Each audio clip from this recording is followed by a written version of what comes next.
halkan waxaan uga mahadcelinayaa allaha weyn ee waaxidka ee isugu keenkeena goobtan qaaliga ee taaladii shuhaadada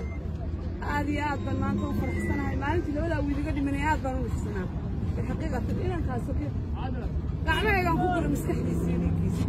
waxa weeye halgankii maanta aad baan u faraxsanahay wax allaale wixii iga dhintay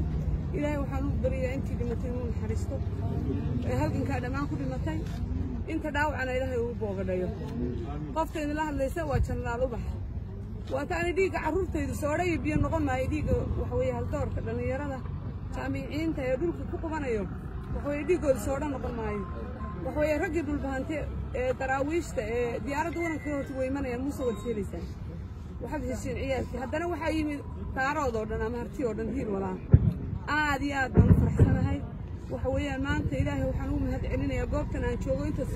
dhinacayga taagan oo hiil walaala iyo intaasoo jamaahiirtiya aad iyo aad baan u mahadcelinaya waxaan kaloo waxa weeye wax aad ilaahay loogu mahadnaqaa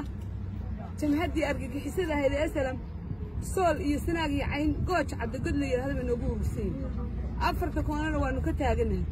waxa weeye guul weyn oo ilaahay loogu mahadnaqo waxaan leeyahay hadiyadda waa kala hadhaynaa hubku halkaa muuse keenay argagixisadaa muuse waanu la hadhaynaa argagixiso weeyaan muuse juudaan muuse horar muuse dadqal iyo dadku soo khalday maanta gacantayada ku jiraan waxa weeye waana ka insha allah waanu ka hadiyadisan doonaa ragga iyagii hiil walaala waa kan jamaahiirkiina wataa maanta uba halgan